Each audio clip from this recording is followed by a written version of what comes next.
Welcome, folks. Welcome back. We are watching the finals of the North American School Scrabble Championships 2023, our high school division. We are about to watch the very, very competitive Ruth Lee and James Donnelly duke it out for the number one spot. I'm Hannah Lieberman. I'm here with Chloe Fatsis. Chloe, tell us what you're looking forward to seeing in this game. Yeah, I'm so excited to watch this game. Both players have been absolutely killing it this entire tournament. And yeah, it's going to be a competitive match. I know they both are super strong, have demonstrated super strong word knowledge, really great evaluations of leaves and board positions and everything. Just overall super advanced players. So we should be seeing a great game. We should also add that it doesn't matter what their records or spreads were going into this. This is just a best of one ultimate showdown for that title. And Chloe, correct me if I'm wrong, are they both seniors? Yes, they're both seniors in high school, so this is their last chance to win this tournament because they will age out of the competition after graduating from high school. And a bit of background on both of them. So Ruth Lee is a 12th grader from Toronto, Ontario. She's been playing Scrabble since grade 5, which was, I think, 2016, so many, many years for her. And we saw her earlier this tournament on the live stream. She played a great game. She said actually her favorite play from the whole tournament was on that game when she played enriched, a nice 8-letter word. And James is from Massachusetts. He's also a senior in high school, like I said, and he has a NASPA rating of 1661, which is super impressive. Ruth also has a NASPA rating of 1269. So these are both players who play competitively, not just in these youth or school tournaments, but also against adults in their hometowns and around the area. I would say, I think it's pretty safe to say that's also an underrating for Ruth. Ruth certainly is a higher rated player than that based on the play we've seen here. Totally, yeah. It looks like she's looking to play FICES. She's got that F on the double. She can afford to use one of those S's. Yeah, I agree with this play. Looks good. And so does Quackle. Quackle, again, is that software we're using to see what the best play is statistically. It does look like she made the right move there. James is starting out with a difficult rack here. Very consonant heavy. Yeah, super consonant heavy. I would be looking, the word blimp pops out at me. I guess he could play blimps, but there's probably something a bit better because that really won't get him too many points. Not only will it not get him points, but knowing what we know that Ruth has that S, that is just a quick, easy point. Yeah, so when you see someone open with using an S like that, it's always, you never know for sure because Feis without the S would score less points, but you often have an inclination that they're a little more likely than usual to have a second S on the rack. So you're sometimes more averse to opening up S hooks. Absolutely. So if you're curious what Quackle is telling us, it's saying he could play the QI just to get rid of that stuff. It's saying he could play Limby, Limbi, through that I. I also wouldn't be opposed to his trading in some letters. I guess he can get good stuff for it. Yeah. Maybe he's considering hemp. I think an added benefit of Limbi is that he keeps QPH. Usually would not be a good leave, but if he draws an O, he will have QOPHS available to get rid of those letters and clean up the rack some more. So sometimes you might consider exchanging here, but when you have, decent options, it's not worth it. Exactly. I wonder if he's hemp? Putting... I think he might be considering hemp just to play through that E. It also gives him a good leave. He could pick A and get QIBLA on his rack. But I think no matter what he does, he needs to get rid of some consonants for sure. Maybe he's considering blimps to the S. It's not super high scoring, but, it's better than a trading in terms of score. And it's also getting rid of a lot of that stuff. Right. Yeah. Yeah, I hope he thinks of Limbi. In addition to setting up Kofs, it would also set up QOPH with to the I that he played in Limbi. So that's actually an even better reason for that play. I think he did go with hemp. Love that we see them taking their time. 2 minutes on this first play. Totally reasonable.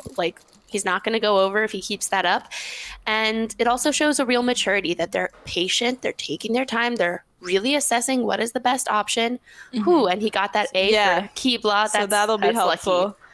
So what does Ruth do here? She has her tiles really separated. She does. Is Hempy valid? I'd have to remember, but that would be a nice. Yeah, she actually has. She had a bingo there, I think, right? Didn't she? Geodesy. Yeah, geodesy. Geodesy. Clearly, I know it so well. It's a hard word. to know. But she did have geodesy available. It's a tough one. I don't fault her at all for missing that. She plays Fogey, which is very reasonable. Because she gets rid of that Y, the G, some of those vowels, which might not have helped her out otherwise. So yeah, it's a hard word to find, and can't fault her too much for missing I didn't it. even know how to pronounce it, but I will say that we're also at the point in the game where she doesn't have to worry so much about, oh gosh, am I opening up the board? It's so early that we don't necessarily need to be playing defensively at this point, at least with the word like Fogey. It would be different if, she put an I in front of the triple going both ways. We know that would hurt her with James having the Q. But at this point, opening up the board, not a bad idea. Getting rid of more letters, getting to go back in the bag more, not necessarily a bad idea. Yeah, I think James is probably thinking of playing Keyblas here, which seems pretty good to me. Yeah, it's just kind of one of his only options to get rid of the Q. It's better than just QIS because the letters, the BLA, aren't amazing to help him, and he'll just get some more points. And it leaves him with IN, which is so flexible. And yeah, there's a lot of ways this could go well for him. Yeah, I think that's totally reasonable. I don't see a ton of other Q options, and I'm pretty sure he'll be looking to get rid of the Q here. So. Absolutely, and one of those I's, even if he could, play something off lab or something. I don't know. He's going to want to get rid of the IN is the best leave he could have. Also, when we're at the beginning of the game like this, all those power tiles are still in the bag. As far as he knows, there's 2 blanks in there. There's plenty of power tiles. The more tiles you're playing, the more you're getting in there. Yeah, it's true. I think we see that sometimes when someone bingos early on and it's like, man, they're getting all the luck. Well, they got to get 7 more tiles, right? Yeah. And yeah, he is playing Keyblas. Nice play. Exactly what I would do here.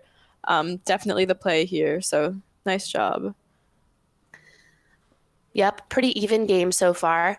Ruth has this great distribution. We were saying earlier, she's so good at making sure her tile distribution, her leave, is playable. But I wonder what she's going to do here. I don't think she has a bingo in there, so she's going to have to maybe figure out a way to play okay. Yeah, she actually has a crazy option available, an extension. She could extend Feisses into edifices. Ooh. Super hard to see. It would be super flashy and awesome. Yeah, I wonder how many, I guess, orifices. I'm trying to think of other things that could be playable down the road if she doesn't see that now. But yeah, it's always hard when you play an opening play, you have to think of all the possible extensions of that word for later on, and they can just score so many points. Absolutely. But we're seeing, if we're looking along to the Quackle here, and we're seeing a real difference in the top play would be edifices, but then right under that, their next best play is just Keg. K-E-G, 16 points, because the leave would be so great. I-O-D-S-E. So, it's 2 very, very different options, even if she did see edifices. But again, that's a really hard find. I don't think anyone can fault her for not thinking about the 8 that she has going through FICES. Yeah, totally. It looks like she's thinking of playing Kid alongside Keyblas. Very reasonable. Also sets up her S nicely. And since one has already been played, I don't think she has a clear tell on whether or not James has an S. So if she wants to be a little risky, but also set up her own S, I think Kid is pretty cool. Totally. She might also be considering Dog off of Fogey. It doesn't open up to the triple or anything quite yet, but it does have a lot of, the S or an E can go after that. Okay, but she's going with Kid. So that's bold. I like bold. The aggression. It's always, our last game that we saw between Gideon and Emmett was kind of closed down. This board seems like it might be a bit more open, which will be fun. And yeah, cool play. Yeah, interesting to see what happens here. Lucky for her, James does not yet have an S, but he does have some great letters. He's not going to be able to go up to that triple, but I'm curious here what he does. He could do something like trying to get the J to go down with Fogey and line it up that way, but I don't know if anything actually fits there. Yeah, I think honestly his might play just be H-A-J, dropping that J, keeping an amazing leave of entail, which probably bingos a lot of the time. It scores 21 points. And yeah, it's sometimes hard to think of those one-tile plays because you see Hodge and you see something like Jig or Jag to the G of Fogey, and those do score some extra points. But that one vowel, when you're only drawing one tile, you're really minimizing the variance of what you can draw. So you're really often just guaranteeing yourself a bingo so much of the time, not to mention keeping an eye to go next to Hodge to make Haji. It's kind of the opposite of what we were saying earlier of playing a bunch of letters. When you know you have good stuff, minimizing that risk. The other thing is, we've talked about this a few times throughout the tournament, that it can be really hard when you have a power tile to think of that as something in your way instead of an asset. But that's often what it is, especially with the J. Yeah. J's are so hard to bingo with. And both of these players are really advanced. I think they both have a really solid grip on understanding which power tiles are better than others. And I think both these players know that the J is deceivingly not as good as you might think. Looks like he's considering jig. Very reasonable. Honestly, something I might play as well. Still a great leave. Yeah. And also still a great, it definitely scores a little bit better. Yeah, and Ruth has drawn into bingos here. She has Goonies and Noogies, which can play making skid in the spot she just set up. And I imagine she had Goonies set up a minute ago, and I imagine one of those will come down. Absolutely. Kind of the perfect hook, line, and sinker. Like she set herself up, and it totally paid off. It worked out so well for her, so she'll be happy about that. And there's also really nothing he could have done other than without the S, if he had somehow played, I don't know, AA or something, there's nothing he really could have done to block her from taking that. Right. I think this draw of James's shows why just dropping... so she... Maybe she chickened out of Goonies. I saw her write Goonies, put it on, and then I saw her remove it. I think she was maybe a little bit unsure. Yeah, it happens. It's a movie title, so it's, you're like, wait, is that a proper noun? Am I thinking of that right? That is too bad. I wonder if she's just not seen the pair, because often when you see one of those, if you just think, oh, can I flip these consonants around, the other one was also a valid word, because you can start with the G or the N. And now she drew 2 more vowels, and they don't go quite as well as the other ones she had. Right. She's probably going to have to get rid of the U. Yeah, we'll see. And I think James's draw kind of shows the benefit of Hodge as opposed to Jig. He drew 2 consonants, and this rack is a lot less flexible than it would have been had he just played Hodge. Absolutely. But, you can never actually predict what's going to happen. I think there was merit to both. The Quackle is telling us that his best options involve actually getting rid of a few letters, which makes sense here.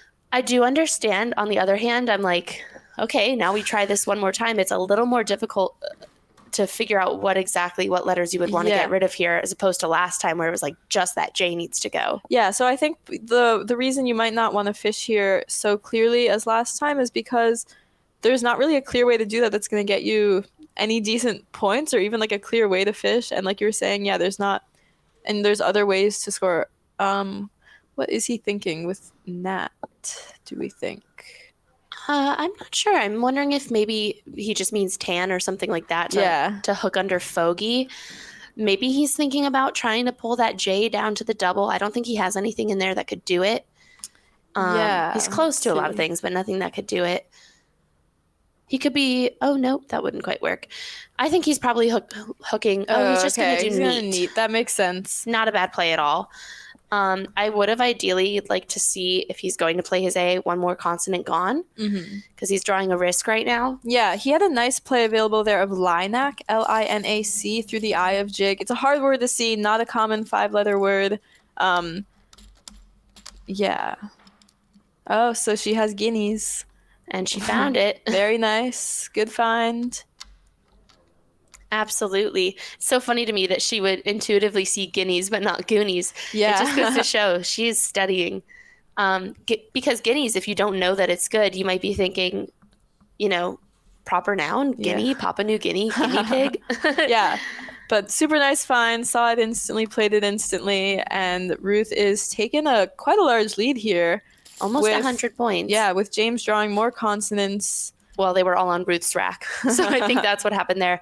But that was the peril of playing off that A. Like I was saying, he had a 3-to-1 ratio of consonants to vowels. And if the tile gods do what they've been doing a lot this tournament, which is give you exactly what you didn't want, he could get stuck. Very curious what his best move is here. Yeah, I think something, if he can play tench somewhere, those would be the letter. That's the word that pops out at me. Where could he do that though? Let's see. Yeah, I guess even just making opt. I don't think tench has any back hooks. I could be wrong about that. It's a for most words that would be a risky positioning, making opt and putting a word one spot above the triple word. However, I don't think tench has any back hooks. Yeah, we'll double check on that, but I think that's not a particularly risky move. So that could work out well. Just sort of clean up the rack a bit. There's not a great way for him to score on this board. Everything's just, there's just not really a good way to use these consonants. Now let's do the hypothetical of he doesn't know the word tench, which I think is pretty reasonable. It's not like a super, unless I'm missing some obvious meaning, super everyday word. It's not. Then what would you recommend he exchange? If he were going to exchange, what tiles, Chloe, do you think would be smartest? I don't think I would exchange even if I don't see tench here. I think there's probably other options worth playing. I think the ideal leave, if I was going to talk about leaves, I would probably, honestly, the letters of tench are great. Like CHEN or CHENT are really good. They just work well with vowels. It's the LN that's kind of messing him up here. Especially having doubles. We talk about that a lot where, one eye is fine, two eyes is really bad, three eyes is a disaster. I. But yeah, let's see. If you don't play tench, I guess you could honestly exchange. That is interesting. Exchange LNN, keeping CEHT. It's not an intuitive move at all, I think. But that ETCH combination is so powerful. I think, what is he thinking of? Maybe he's looking to do hatch. Yeah. Hatch, which also not a bad choice. He's like, I'm just getting rid of some stuff. I would have liked to see the N split up. Yeah. And also L and N are so not nice together. That LNN combination is just really gonna be hard for him to do much with next turn, no matter what he draws. It's just not a leave that's conducive to drawing like bailout plays. It's the LN is a gross combination, and having two N's isn't. Oh, but he draws a natural bingo annulet. I don't know if it actually is gonna play, but that goes to show. And Ruth here has lots of consonants to work with, and she does. Yeah, what could she do here? I mean, it's nice that she can't really take advantage of the triple lane that was opened from hatch going horizontally because she's stuck with all that gunk. But she's playing Vim, which I think is great. Blocks down that spot a little bit, gets rid of some stuff, racks up some points. She had a cool play available through that ID. She had midwives available. Oh, man. Super hard to see. But yeah, just a way to get rid of one extra sort of clunky consonant and clean up the rack a bit more. But yeah, those, like we were talking about earlier, like finding plays through multiple letters on the board can just be a lot harder. So yeah, he sees annulet. Wow. I'm not seeing a spot for it. I don't think it plays on this board, unfortunately, for him. But honestly, I'm glad he just showed us that he does see it. I think just annul here under hatch, making HA makes a lot of sense to the triple. Absolutely. Cleans up that rack. It's a beautiful leave and gets some much needed points because at this point he's down by about 100. He needs to start catching up a little bit or it's going to get to the point where whatever bingo he gets, doesn't quite matter as much, where he's going to need more than just a bingo. Yeah, he's been having these racks where it's just kind of hard to score and he's getting these plays in the teens, but not really, anything that's going to help him come back here, whereas Ruth has been able to score consistently a bit better. So I'd like to see annul come down. Maybe he could also do eluant, making ope, ELUANT, down to the triple and the bottom middle triple. Another very reasonable play. I think they're pretty comparable, pretty close overall. Absolutely. I really like annul. I think he's maybe looking now to think, am I forgetting anything? Is unlent a word? Yeah, or like something, he's probably looking for bingos through the C and the H, 8 letters. Which we know there aren't any, but yeah, always good to take the extra minute to check. The time is getting a bit off here. We see Ruth is still at 19 minutes and James, I believe, is down to like 12:30, if I'm reading that correctly. I believe it's like 12 and a half. Yeah. So he is going to have to, cut his losses at some point. He sees eluant. Very nice. I think he's going to play that off of ope. I mean, these are great. I mean, we can't stress this enough. The words that these kids are finding are not, everyday words that you're probably not at all. It's saying in the hallways.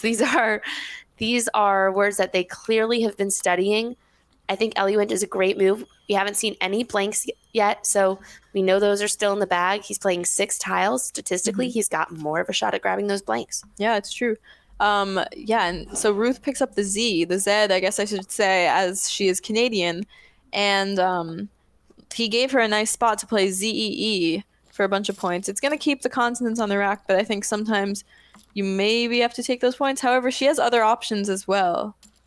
She definitely has other options, but it's hard not to be drawn to the A and just think, I gotta do it, right? Yeah. Let's see what she's looking at here. She's separated. Oh, no, she's found Z. Yeah. She could also do something like phased, F-A-Z-E-D. I don't know.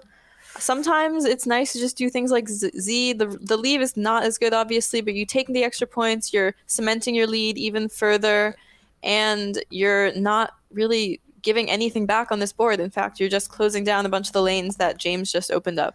And, Z is almost as good as a bingo at this point. And that's going to be brutal for James because now even that bingo is not going to be enough to catch him up. It'll get him about maybe 50 points behind. He does pick up a blank, so that's super helpful. Yeah, very helpful. And the S, that was a good draw for him. He's probably going to have to find an 8 or even a 9. So he has a couple doubles available. Mahonias and Aphonias are both playable, and those would be super crucial for him because his other bingos, the only one I spotted was Metanoias through the ET of Eluent, are not going to score nearly as much. I believe he also has, Ocarinas is the last one. Okay. Gosh, none of those are normal words, but I know James is someone who's studied a lot.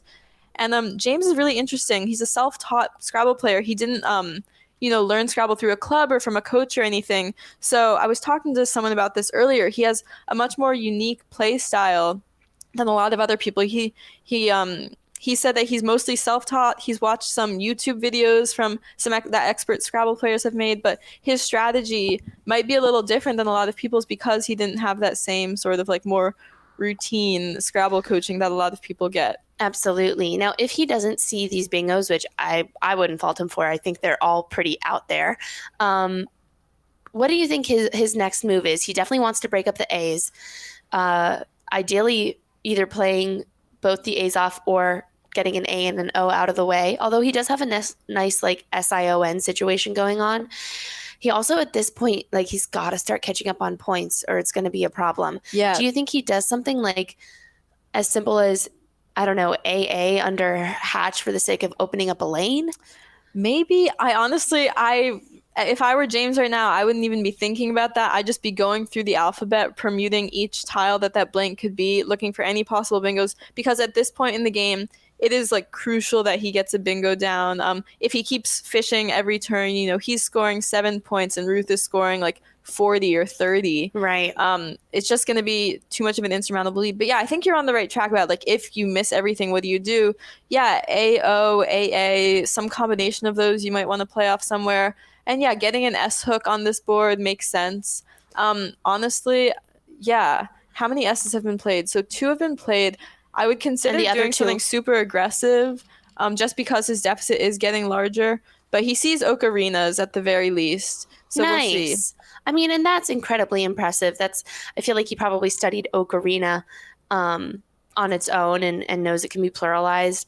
Those doubles were both really hard to find. Not just knowing those words, but just conceptualizing, okay, I'm going to start with an A and make the blank a P. That's so hard. You have to really know your stuff. And I know James has studied a ton. He was telling me yesterday he's studied, I think he was saying the top 15,000 or 16,000 bingos, but sometimes with a blank on your rack, they just don't stand out as easily. And Ocarinas is one that is a little more high probability, and that's often how Scrabble players learn words, is studying based on which racks are most probable to show up in a game. So Ocarina is a little higher up there, and it stands out a bit easier.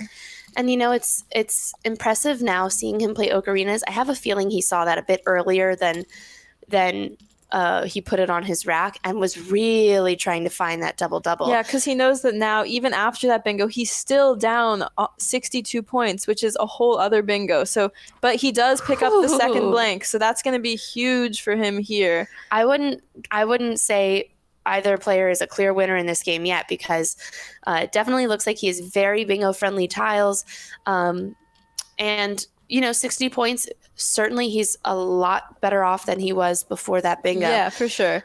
Now, Ruth does have some really great scoring opportunities here. Even something like few, which I think she's going to go for. Yep.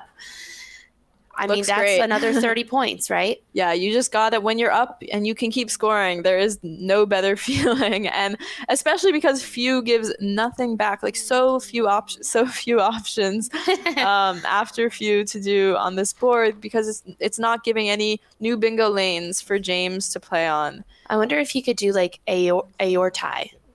Like he could get to the triple AORTAE. Oh, yeah, that's a nice thought. And it opens up a bunch of new lanes for him. I really like that idea.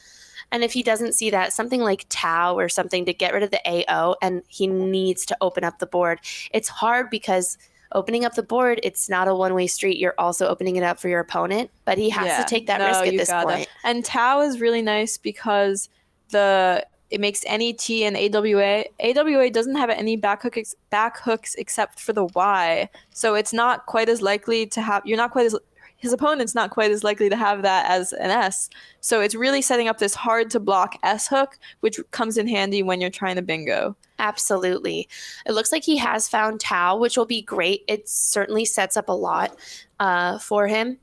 Yeah, I think between Tau and Aortae, it's super close. They both open things up. And they're pretty comparable score-wise. It's a 5-point difference, which at this point he's hoping for a bingo. It's not these little point differences that are going to change the game. It's getting a big play on the board. All right, very curious to see what he draws. Ruth has my least favorite tile combination of WU. She does have the D, so that's nice. She could play WUD, honestly. I mean, it might not be the best play in terms of how it opens up the board, but I'm always eager to break up the WU. No, sometimes WUD is one of those words that when you can play it, it is often the right play, just because that WU combo is so bad. And it's so inflexible. There's not much else you can do with it. I wonder if she's going to try to do something more blocky, more defensive, knowing that she has this lead. I wonder what that would be, though. Yeah, there's not terribly much that she could play off of Tau to block that situation. First off, there's nothing she could really play unless she uses her S to block the net hook, right? Right, yeah. Oh, so she's going to play Dinar. Very nice find. Beautiful find.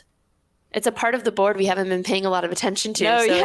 Nice find. I like this play. It's definitely one of the best, I think, one of the best options for her. I don't think WD was necessarily right here, just because, like we were saying, it opened up more opportunities on this board when she's ahead. There's no need to do that. Another thing to note is that bingos making nets won't score that many points. They're not going to hit any double word scores. It'll be around like 60, 65 points. And James, I think, will bingo there this turn. He has adorers there. Right. And I think he sees that. But it's, like you said, it's not going to be enough points. She's still going to be up about a bingo, and then she gets another turn after that. Exactly. On the other hand, she has some pretty yucky letters at this point. We wish she kept that D. Now WUD sounds like a great option. But she will be able to go through. I guess we'll have put the R in that triple lane for adorers. He's double checking the score, doing his due diligence, making sure he's making an informed decision. Chloe, look at his clock.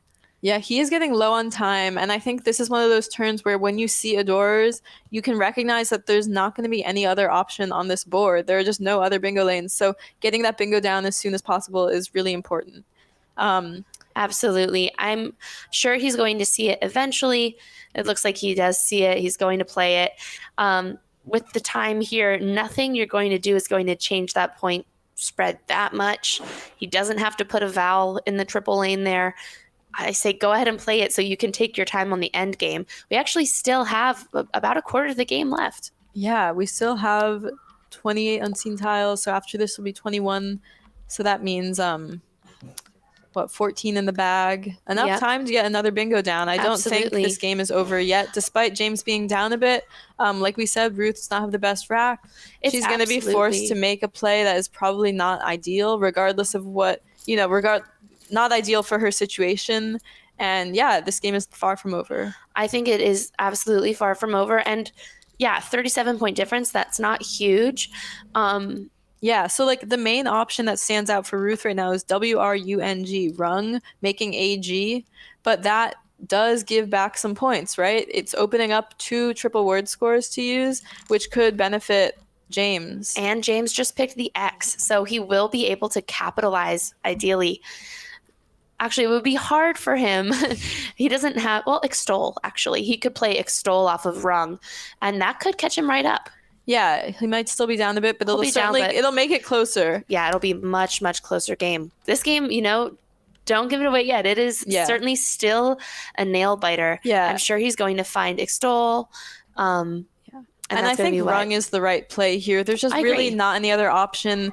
The WU combo, like we were saying, is not nice. So it's nice to have a play that can at least clean up the rack. And it opens the triples, but none of those spots are so bad.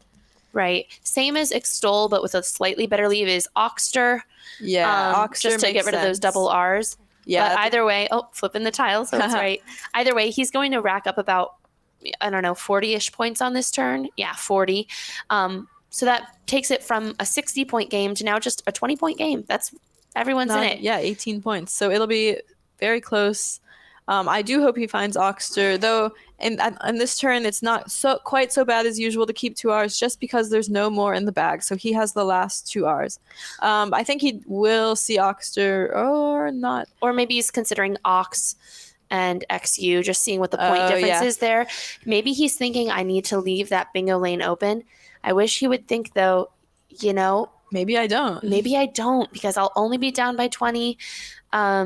Oh, there he goes. Okay, Oxter. We love to see it. I think that is really good, because not only would he would be leaving that spot open, which could be helpful for a comeback, but recognizing that you don't actually need to leave a bingo lane open on this board is really important. And also knowing that Ruth is probably going to block that spot next turn and close it down anyway. And get to use it herself. Exactly. So we have a close game now. Ruth will be able to score. She has vows available for 42 through the W of rung. That's going to score very well for her. And keep a balanced leave of EIPT. Yeah, Ruth is in a very good position right now. Vows plays incredibly well. James now has pretty yucky letters. I think something that's impressive to see, though, with James is he was, potentially down by so much. He scored so many points in the last 4 turns. Mm-hmm. He had Tau, and other than that, it was bingo, Oxter. Mm-hmm. It just shows don't give up on a game, because he's making he really a nice fought his way back. Yeah, I'm getting a little bit worried for him now that this board after vows is not going to be conducive to his comeback, and he'll have to do something a little more risky and opening up a new part of the board. The problem is this board doesn't have a lot of open space to open. The other problem is, even if he were to open the board, there just aren't that many tiles left. He's running out of opportunity. Mm-hmm. She plays vows, which is definitely the right move here. Yeah, so this play leaves 1 tile in the bag and gives her a lead that might just be insurmountable for James. Absolutely, especially now knowing what we know of his rack. That's going to be really, really hard to catch up.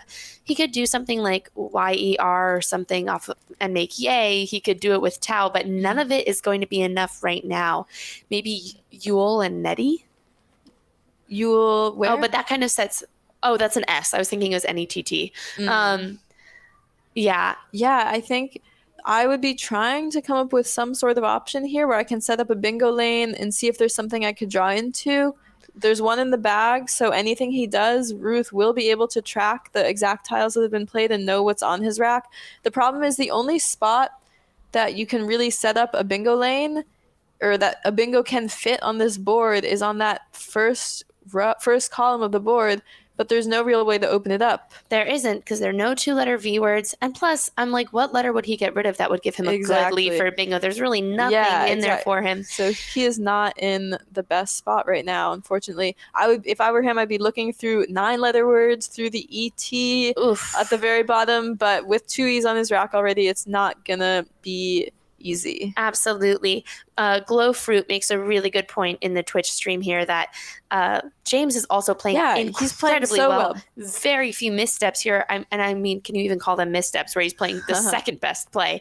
He just, that's the way the drawing goes. Playing so well. I think if there were one thing that could have changed his fate here, it was way back at the beginning when he played Jig instead of Hodge, which is a really hard decision to make. He clearly saw both moves. No, Jig is totally defensible. I probably would have done the same.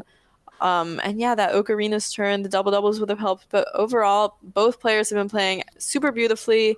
And James is now getting in a bit of time pressure because Ruth has really been putting the time pressure on this game. That's another thing. Just playing so fast and also hardly putting a foot wrong herself. Absolutely. Yeah, they're both stellar players, and I think they'd both definitely kick my butt in a game. Yeah. Well, not you. You're a champ. But I think, what's hard too, like you said, the time pressure, he's got to make a decision here pretty quickly. I think he's kind of also going through this emotional process right now of thinking like, hey, I probably am not winning this game. I'm probably coming in second, which is still incredible. But, oh gosh, now he's got a lot going on. Yeah, you just want to take every second to make sure that there's nothing else that you're missing, no possible ways you could squeak out a win in this game. But I think Ruth's 60-point lead is just going to be too much. Absolutely. Especially on a board like this. Especially knowing what's in the bag, right? Yeah. I think it's the H that's still in there. No, that's an A. I can't read. That's the B. A D. It's a D that's in the bag. I could not read these little tiny letters, but I got you. So it's a D still in the bag. Again, nothing he gets rid of. I think the D would give him a bingo. A U, he would have yielder, but there's not going to be anywhere to play for that. it, right? There's no way to set himself up for that kind of thing.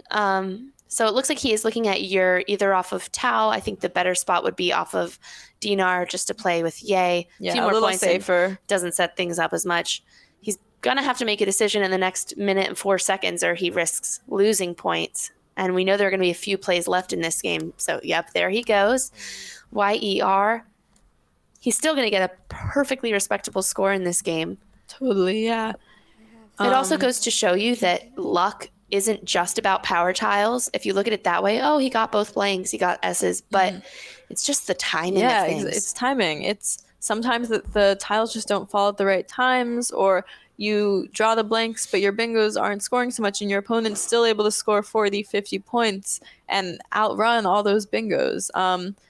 So yeah, it's a real testament to Ruth's ability to maintain a lead. It's something that's very hard to do, is knowing that, just being able to not fall into the trap of when you're ahead, opening things up. And she knows to keep the board closed. Right. She knows that she doesn't really need to fish so much when she's ahead, because when you can just keep scoring, you don't even need to bingo. She really gets the prize for keeping a level head too when your opponent bingos. She's like, I can weather this storm. I can afford this, especially because James didn't have really a choice with either of those bingos since he didn't see the double-double.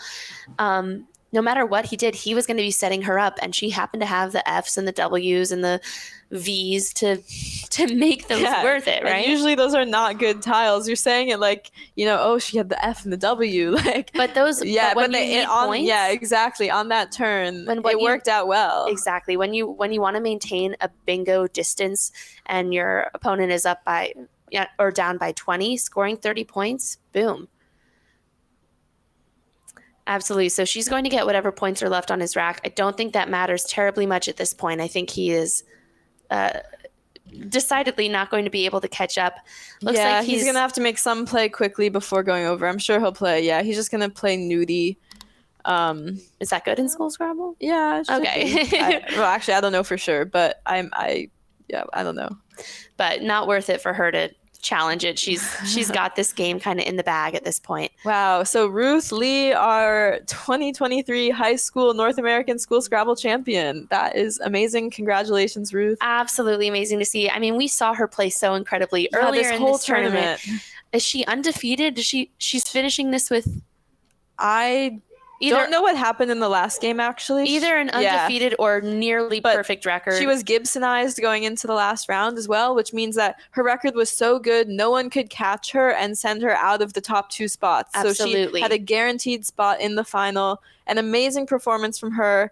So good to see a new face or a new winner of this tournament. Right, a well-deserved win. Yeah, we asked her earlier what would she use her prize money for.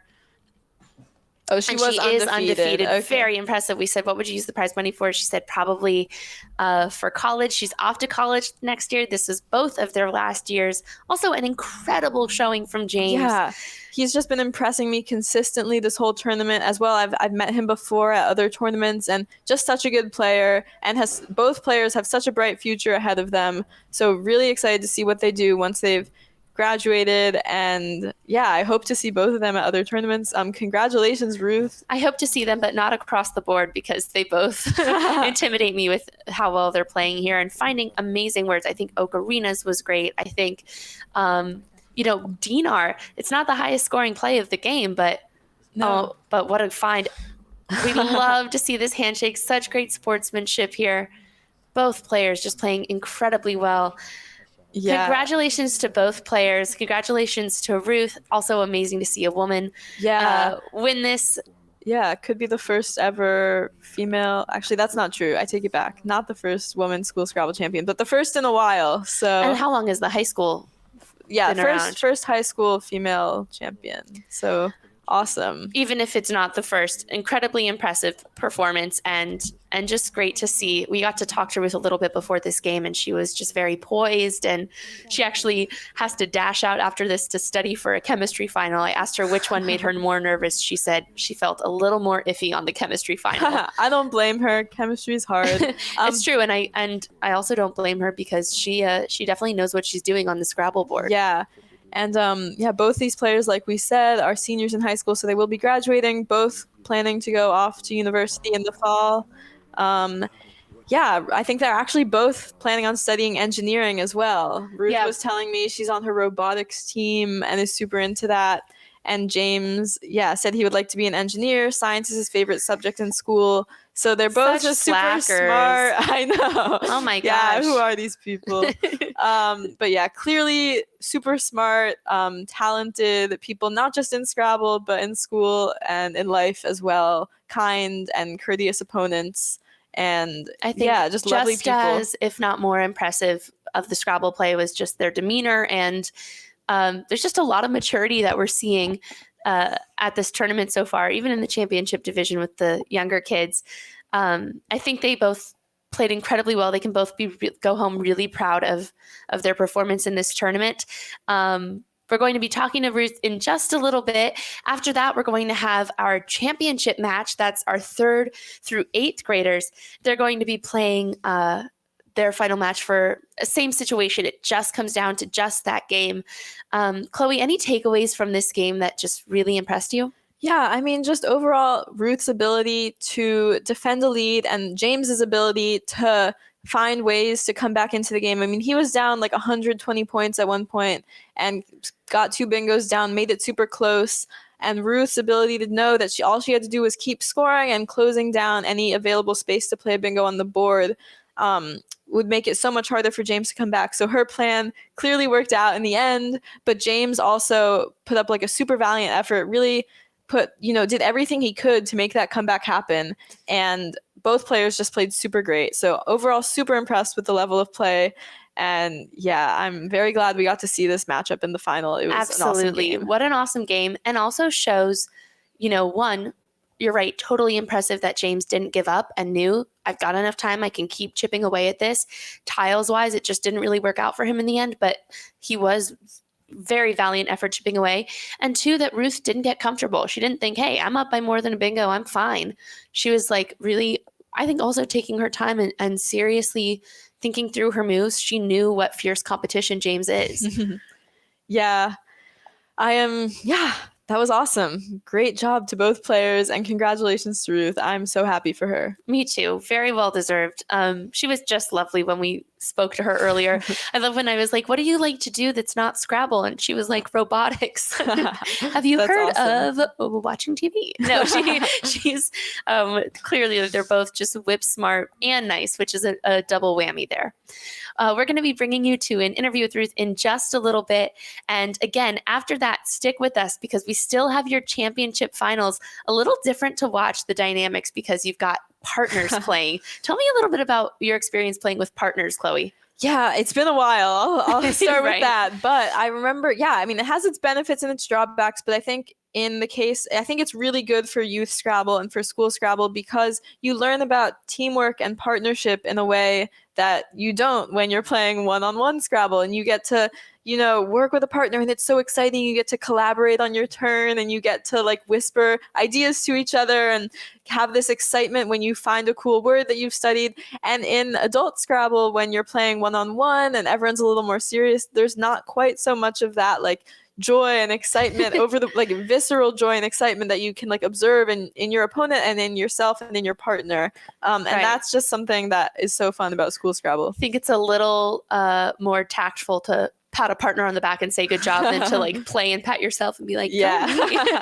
But yeah, and this final coming up should be really exciting. Like I said earlier, it is Milo Anderson and Nathan Lurlop of the DC area against Nathaniel Campos and Walden Giesentanner from Connecticut and Missouri. Right, they're in I almost said international. Yeah, and we're going to cut over to the interview in just a moment. So thanks for watching with us, Ruth. And yeah, thank you for watching.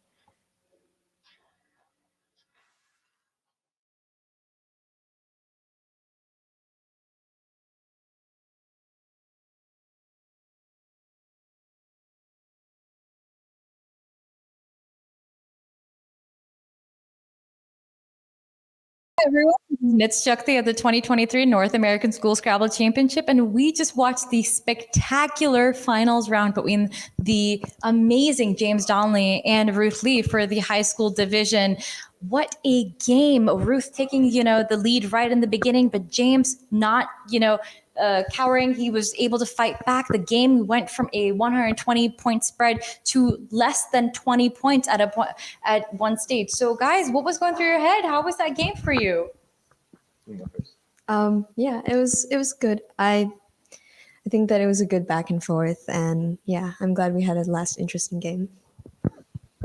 That game was very on the edge for me. I don't know. I didn't know what to do about the skids hook. I didn't know what to do about playing like neat was probably not good. I didn't know if Mahonia was good. So I don't know. It just wasn't in my element this game. Well, honestly, I don't think that the viewers thought you weren't in your element. The viewers were more than enthusiastic about the way that you guys were playing. I mean, with you coming down with Ocarinas and then Adoras and then Oxter, I mean, that was just bang, bang, bang. I mean, the game could have gone either way there. So, Ruth, what was going through your head when, James was making this comeback, he was catching up, and you were trying to defend your lead with the V's and the W's? I think I made a couple of errors there. I was looking at, I don't know if you could tell, but I was looking at the AAS play that would have kind of blocked the lane that he used to play Adorers. And yeah, I kind of regret not playing it. And then there was the rung play that I also really wasn't sure about. But throughout the game, I was just trying to outscore him. And yeah, towards the end, I wasn't so much worried about bingos because I felt that a lot of the lanes had been closed down. And of course, I knew what was on my rack, which was the S and a couple of other good tiles. Yeah, fantastic input. That's really good, strategic thinking to know that there's only so many lanes open. There's only so much your opponent can do. And even when Adoras did come down with the blank, I mean, it wasn't like it was hitting a double word. So yeah, I mean, James, you did your absolute best. So what comes for you after this? What are you looking forward to? I'm looking forward to reading 4 chapters of Les Grands Marais. And what about you, Ruth? What are you looking forward to? I'm not really sure. Yeah, probably going to play some more, learn some more, and see if I can continue playing Scrabble after this. That would be really nice. Are we going to see you guys at multi-day events, kicking butt and taking the adults by storm? Oh, for sure. I'm not sure. Okay, well, that's 2 enthusiastic answers for you right there. Thank you so much for your time, you guys. Is there anything you want to say to your, loyal viewers who've been here, who've been rooting for both of you during this game? Just want to say thanks for your support, and I'll try to go to more events and bring you guys some good Scrabble. Yeah, we'd love to see you more. Yeah. Just thank you to everyone who has been watching. And I can't wait to rewatch the stream and just see what people had to say. Yeah. there's quite a lot of commentary and quite a lot of strategizing on the background. So I'm sure you guys won't be disappointed. And if you are, blame the commentators, not me. So thank you so much again for your time. This really was quite a spectacular game to watch with, just the nail biter in the middle there with, the catching up and the bingos coming down furiously. It could have gone either way, really. And a 50-point spread for a final, tournament match, that's nothing. That's nothing at all. Could have gone either way. So thank you again for you guys' time. All right. We'll head over to the finals match for the championship division, where we are going to see Walden and Nathaniel going against Milo and Nathan, a dream team on both sides. And wow, their mind jinx is nothing to sneeze at. These teams have had absolutely dominant performances so far, and I'm sure we're going to see nothing less than for this tournament match coming up right now.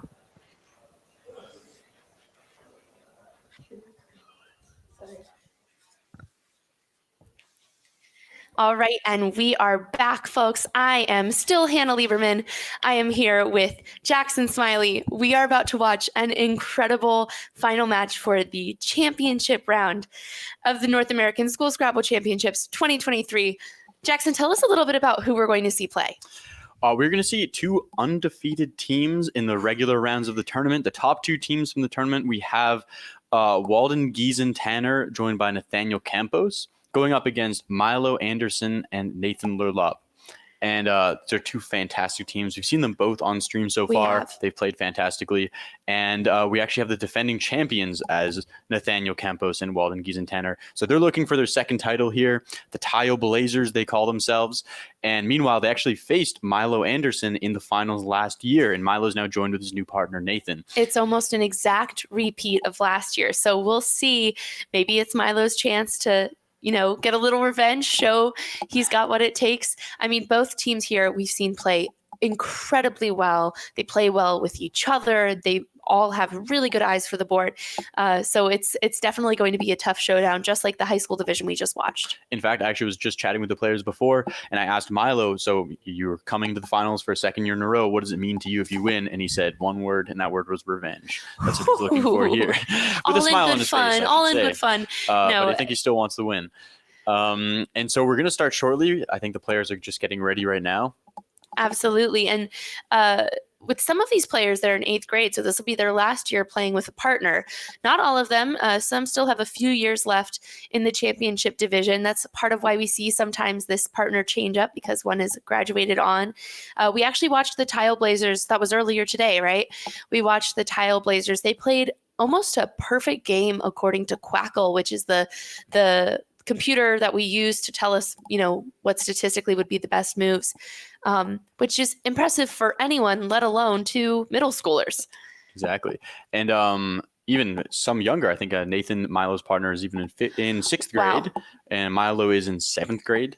And Nathaniel Campos is also in 7th grade. So we have some people who still have a few years left in them in this tournament, in case they don't win today. Another chance for revenge. And I was just told by the tournament organizer, Stefan Fatsis, that apparently this is the first time that a DC team has made the finals twice in a row. Wow. In case those here in DC are wondering. It's the home field advantage, I gotta say. It is. We'll see if the home field advantage works this year.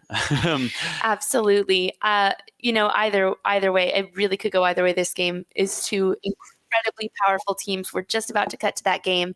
Again, it does not matter what the spread was going into this. It is just whoever wins this game. Stakes are pretty high, but I am sure both teams are going to have fun and show us some pretty impressive play. And another quick stat is I was just talking to the champions. Well, the defending champions are a great team. I was talking to the opposing team, Milo and Nathan, and they said their greatest strength as a team is that they have never lost a challenge at this tournament. Wow. 8 rounds in a row, not making any challenge mistakes. We'll see if they can hold that up for a 9th round.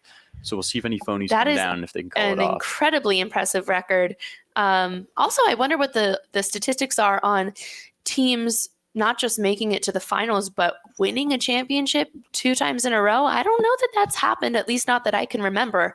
That would be a real impressive feat from the Tayo Blazers.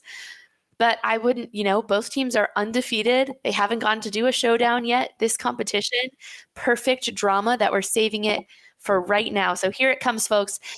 Your North American School Scrabble Championships Champion Round 2023. Alrighty, so looks like we're going to have Nathaniel and Walden going first. Yeah, I believe they had the higher spread in the regular rounds, and so they get the advantage of going first. It's a small advantage, but it's really minor. They just get an extra turn overall. So they're doing a very professional pick here behind the back, so we cannot see what those tiles are until our time starts. Alrighty, and off we go. Oof, was just talking last game about that WU combo. We all love it. Can be really hard to play with. Although for the tiles to go along with it, they could have worse. It's not terrible. It's just not very bingo conducive WU. And we're seeing a similar thing with Nathan and Milo, where they're not terrible letters, but they're not necessarily gonna make a 7-letter word. A bit clunky to start. Daniel and Walden do have a word that will get rid of the U and the W. We'll see what their knowledge of fives is like. The word is unwet, which I guess means dry.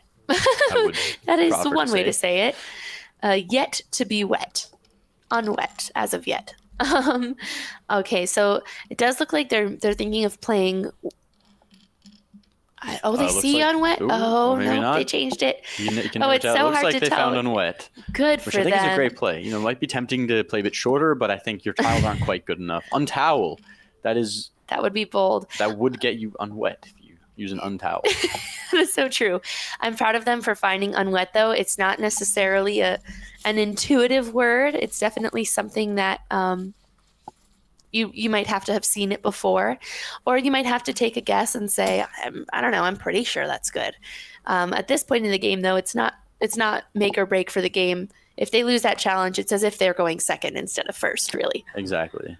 And it seems like Nathan and Milo were hoping for an A, maybe for papaya, but no A was to come. And so they're probably going to look at a similar type of play as unwet, maybe just an unloading play, something like pay. They have a yop through the W. They could do payee. Payee, a few options like that. And at this point in the game, it's not make or break. You can kind of pick out of the lot of decent plays. Pay is quite nice. It doesn't give back a big score to the opponents. It does run the risk of, if they draw one or two more vowels, they're going to have a pretty vowel-heavy rack, but it's not like they played a ton of consonants. The Y kind of goes both ways, and they had doubles of that P. Exactly. And hey, it paid off. Look at that. Ooh.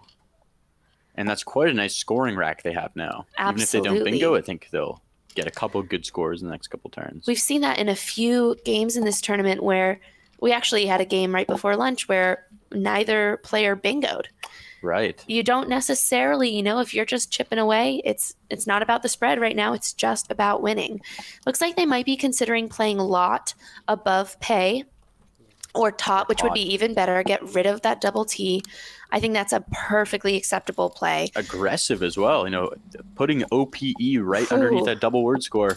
I wouldn't go as far as to say asking for trouble, but definitely I think Nathan and Milo could put their P above there. Absolutely. It looks like they're doing just that. They're playing Yap. Wasting no time. Wasting absolutely no time. But you know what? If it ain't broke, they're like, this is a great play. It gets rid of exactly what we want to get rid of. And they're racking up some points there. But we see Nathaniel and Walden, that rack balancing move of tot definitely paid off. Exactly. They have a very nice rack. I don't see a bingo, if I'm not mistaken, but I think they're probably a turn away at this point. They could definitely play their X. Their X isn't really doing them any favors at this point, and then keep that potent leave for next turn. Right. Not just a turn away, but potentially a profitable turn. They could play the X off of tat. They could play it above unwet. But again, it can be really hard to get rid of the X. It's such a lucrative tile to think, gosh, is it a waste to only get 20 points? Mm-hmm. Well, if it comes with you bingoing the next turn, then it's worth it. But it's hard to take that risk sometimes. So it does look like, they've certainly separated the X. I think they know that there's not a bingo in there. Their best option is probably just playing EX. Making XU. So what is that? Maybe with coin? Tate. I think Quackle is telling us with Tate is the that's better option. Probably because if you play Tate, they hold an R, and you can put an R after Tate for Tater, and that's a really nice place where they can use their leave. Right, as opposed to EX, which has a bunch of front hooks. It's going to set up a lot for their opponents. Exactly. Walden and Nathaniel Campos are defending champions from last year. They're a team that's composed of players from 2 different cities. Nathaniel Campos is a 7th grader from Ridgefield, Connecticut, and Walden Giesen-Tanner is from St. Louis, Missouri, and an 8th grader. And I think they're both coached by Cornelia Guest, who kind of brought them together as a team last year. And there they go, playing X. And they go with X and Tate, which I think is a remarkable play. Because, they realize that, it might be tempting to play EX and XU, setting up a bunch of hooks for yourself, but they're going with a safer play. Right, what you set up for yourself, you set up for your opponents. And look at that. They have great bingo tiles. It definitely paid off.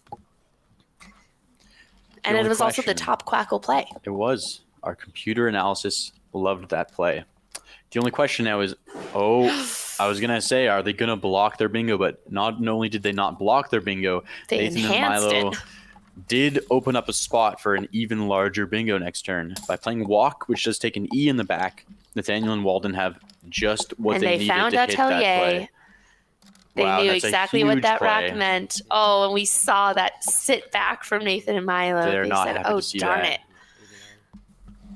That's okay that, they're going to be just a bingo behind. Game is incredibly young. They have great letters.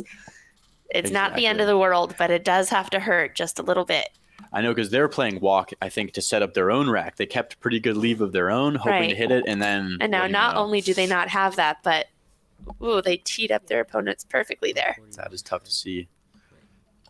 Nathan, in his bio, he says his favorite part about Scrabble is playing bingos. I don't think his favorite part is getting bingos played on him. Right. I'll have to verify that with him, but I'm pretty sure he's trying for a bingo of his own at this point. Absolutely. Not sure there's anything in there. There isn't. Someone is pointing out in the chat that the last time we saw Nathaniel and Walden, they found Inedita and Taenite, Taenie. Wow, Hannah. Taenite. I was so moved by it, I couldn't even say it. So the fact that they found Atelier is not a surprise. Not very surprising. They have clearly studied these 4 vowel bingos, these high probability bingos. Looks like Nathan and Milo are considering logo right under that bingo. Perfectly valid move. Great play. And a terrific leave. Doesn't set up too much. And they're just kind of waiting now. They have that S for the pays hook. The S goes right after pay. And that's a great bingo lane that they'll be able to score 80 with if they can hit. Absolutely. And all they need is just one bingo, and they'll be right back in this game. If I'm Nathaniel and Walden right now, I think I'm thinking vent or vert, something to get rid of that V, unless there's a good Q spot. Yeah, what are you thinking about that Q at this point? How are you going to deal with that? I definitely want to get rid of it. They have an option of QAT up at the top. Oh, just dinking the Q.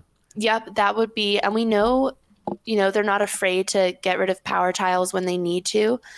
I'm so averse to the problem with something like vent or vert is they both take front hooks, and you're setting up that triple lane. And I think when you see your opponents play logo, you think, oh gosh, what are they keeping on their rack? Are they keeping, they've been playing off just a few letters. Are they maybe trying to bingo on their own? So with a lead here, would you be dinking the Q here, or would you be playing more aggressively? That's a really hard call. They are pretty significantly up. But I can see that as an argument for both cases. You're up, so it's okay you can afford to open up the board a little, or you're up, so you can afford to only get 12 points for your Q. Another interesting option they have is actually just exchanging the Q and the V. Those are the huge problem tiles on the rack, and once they get rid of those, they have an amazing leave, ENRST, that can hit a bunch of bingos. Something to play I would consider for sure.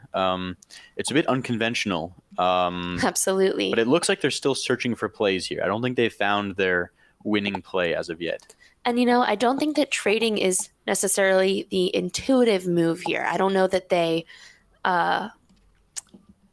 it's certainly not your first thought is, oh, I should be throwing back in some letters.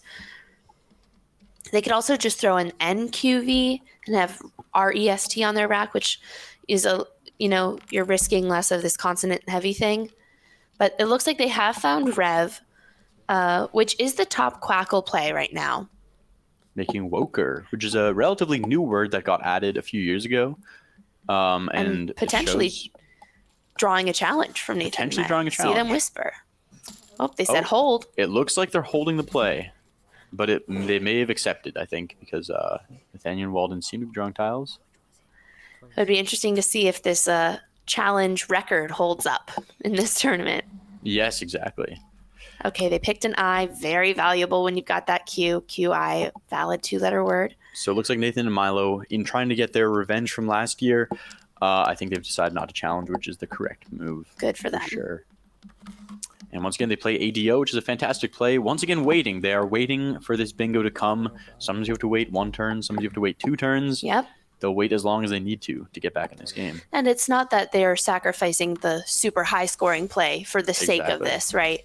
That was right up there in terms of their points. They're only 61 points down. That's nothing at this point in the game. Especially when Nathaniel and Walden have this queue they have to unload. You never know what your opponent has. Sometimes they have gold. Sometimes they have to shed the queue. Right, for a and turn. you know what? They don't have terribly many options for where to do that. Oh, they're looking at a pretty cute play of Quill through the U and the L. That is cute. Which is usually tough to see. You never think of the random U and the random L to play through, but it's a fantastic play. Not only a fantastic play, but it kind of gets rid of exactly what they need to get rid of. Exactly. And in fact, that is the number 1 Quackle play. That's great board vision. Because, a lot of these kids, what they learn very well is how to spot where on the board you should be playing, what the best hot spots are on the board. And Quill is a play that does not use one of those great hot spots. You really have to be looking all around the board to find it at these really unintuitive spots. So it's a play I think anyone could easily miss. Right. Someone in the chat is asking, what are our thoughts on playing QIS and hooking it with law? It's very risky because if your opponent has an I, your 20-point play is easily getting them 30 points. But it looks like they are doing Quill. That's a really creative find to go through 2 completely separate words. Fantastic to make play. a 3rd word. Excellent play. And Nathan and Milo have a word set up on their rack, Needins. I'm not sure if they're setting up need, leaving the rest of the tiles, or a phony word. Again, we're still hoping that challenge record holds up. They managed to avoid that with messing up that record with the last one. I think their best option here is probably just to get rid of EN or DEN, or, they just need to break up some of those doubles that they have going on. They're so close to a bingo so many turns in a row. Yeah, they're waiting patiently, and I think they'll wait as long as they need. I think probably the best bet is Den, hooking everything under a do and logo. It does set some things up, but they know they have what they need to take advantage of that setup.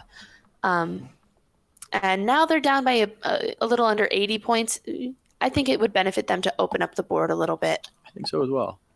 And Nathan and Milo, they're saying not only do they share Scrabble as a hobby, but they actually share soccer and video games as a hobby as well. I was talking to them before. It seems like they make a great team, not losing any challenges, and then you can share other hobbies as well. Absolutely. Someone is pointing out in the chat that Quill actually takes a front hook of an S. Squill. It does, and that's one of these weird words that you might guess on even in a Hail Mary situation if you need to. Down the game, I wouldn't be surprised if we see Squill come up just as a, all bets are off. Right. I got to try it kind of thing. Because it's a pretty weird word. You have to get pretty far in the dictionary to see that one. It looks like they're trying to figure out. Oh, they're so little. I love them. Okay, it looks like they're trying to figure out a way to get rid of a few more letters. I think earlier they were maybe considering vend, but now it looks like they're just going to extend into a phony word. If I'm not Adon, that is not a valid word. But they're going for it, extending ADO to adorned. We see a hold from the thing. I saw them look at each other immediately. I don't know if this is going to stay on. They don't seem to like it. I think the problem is adon is a word that you would know the end hooks to. And I think if you hadn't seen it before, you would think, Dawned? Dawned doesn't no, you would take an know A? dawned, but then if you knew, yeah, exactly. I don't think you would see, like, a do doesn't take, An N. you would have seen that before, right? Yeah, But so if it looks like Nathaniel- they are picking and they are mixing those tiles. Wow. So I think they were, what's the reason too, is that it's not a high enough scoring play to risk losing a turn on. If for some reason you did not know that word Yeah. and it was good, what a silly reason to lose an You entire would be kicking turn. yourself, exactly. And actually, Nathan and Milo are pretty close to a word they played earlier in this tournament. I heard that they extended the word sawing to seesawing, and their rack is actually quite close to that now. I wonder if that's on their mind. They're looking for, the brilliant find. Meanwhile, they're like, ew. Yeah. Awesome. So it looks like Nathaniel and Walden are considering using their S at this point, maybe under Tate, hooking the I under XI to play Sib. It's a little risky in that it sets up the S hook right into the triple lane. On the other hand, I don't think it's a bad idea to use your S and rack up some points at this point in the game because they have this pretty sizable lead. Just keep plugging away like we saw in the last game. Keep building up these 20, 30-point plays. Yeah, and it's an aggressive move, but it's one that might actually pay off. Even though Nathan and Milo have an S to respond to that, they're only going to score 25 points or so. And they're going to block their own bingo lane. Their own down to pay. Exactly. And so from Nathan and Walden's perspective, this is about what you were hoping for, right? The S hook is gone. You don't have to worry about it. And they didn't even score much in the process. So I'm sure Nathaniel and Walden are pretty happy to see that come down. Wow. And now Nathaniel and Walden have so many bingos in this rack, and bingos that I'm sure they know because it's Tissane plus a blank, right? Well, it's Tissane plus a V is what I'm trying to say, but it's a very commonly studied word. That was a huge draw. And they have the hook on Quill. Wow. And this will be the test if they know the word squill. Obviously, if you're not sure of the word squill, there's no reason to risk it because they do have a couple of valid bingos that actually go underneath a dawn. Yeah, they have natives, naivist. Exactly. And again, knowing these players, I have a feeling they know those words and they'll find them very quickly. Actually, I do think they're looking at natives right now. Or naivist. Set up naivist. Both very valid. That's that Tissane plus a blank we were talking about. And that'll score 77 points. It does open up the triple word score for a comeback from Nathan and Milo, but it would put them up by a huge score. By 2 bingos at this point, which is, even if they were to come back through that triple, it's certainly not going to catch them all the way up. Exactly. So revenge is looking hard for Nathan and Milo to get right now. And Nathan is actually just joining Milo this year as a 6th grader. He was not in the finals last year, but he said his goal is to help his friend get the win and get the revenge. That's so sweet. Year. And both teams, they've got more time to do it. Exactly. Maybe we'll see another showdown next year. That too as well. And there's time left in this game as well. It's not over, even though Naivist is a huge swing. You know what I loved is that they saw natives and they waited and said, well, which would be better, natives or naivist? And they really took the time to discuss it. They have that time to spare. That's that level of maturity and self-discipline we're talking about. Because, they saw a bingo, they saw a valid spot for it, and they didn't just immediately put it down. They said, hey, let's breathe, let's take our time, let's discuss the pros and cons. I think that's a very wise decision on their part to take that time. Exactly. And I think there's actually something nice about the word naivist over natives is that naivist actually kind of makes 2 scoring spots. Of course, it opens up the triple word score with hooking EN, but also underneath the blank E of naivist, there's a place to play a 4-letter word that could score pretty well. And so the idea is, you get 1, I get 1. They can trade 30, 40-point plays and then hopefully retain their lead. I wish Nathan and Milo had maybe taken a little more time to think through their options. This was a perfectly valid play. Get rid of some of those E's. EN does take that G hook. They could have potentially played SIG. It would have left them with 3 E's, which is really tough. They could have done something. They certainly took the easier spot to use the triple. Oh, almost chorizo on Clearly I'm Still Hungry, Nathaniel and Walden's rack. But regardless of what they have on there, it's good letters. Exactly. And they will actually be able to use that spot they set up for themselves. Right, H-O-A-R. H-O-A-R. And I think they see it. And I think they see it. It's fantastic. It's exactly the plan play. they were hoping for. And you know what? This is 2 turns in a row now where Nathaniel and Walden have made an aggressive opening play, and they weren't hit too hard back. They played Sib, opening a big S-hook, and were only hit with the 27-pointer, and same with Naivist. Absolutely. And poor Nathan and Milo, they now have pretty yucky letters. Not even a great place to really get rid of them. Looks like they might be holding HO, and I think they... I think they were just double-checking the score, maybe. Okay. They're not challenging HOAR. Yeah, I think Nathan and Milo, they're getting into a tougher and tougher place. This is what we were saying earlier, is that to bingo is one thing. To bingo and then get a 30, 40-point play, whew, that's killer. That is tough. Nathan and Milo, both from the D.C. area, and we're here in Washington, D.C. I don't know. But you know what? I wonder if we'll see them again next year. We definitely could. They're both below 8th grade, and so they can play next year. Whereas I think Walden is in 8th grade, so this will be his last year. But we do have a high school division as well, which we just wrapped up. Absolutely. I have a feeling we'll be seeing all of these players in some capacity in the future. It looks like they've separated OUD, which is a great option. I believe both teams are undefeated going into this. So this is their first showdown. I wonder what they're thinking with OUD. I mean, there are enough tiles in the bag that they could exchange. Their best option, according to Quackle, is Guide, which they would do over on N3. So making payee. That word you discussed earlier. Kind of a sneaky spot. You don't expect to be able to play there, but you can drop an E right there. Absolutely. It is slightly risky, but more than that, it's just really hard to see.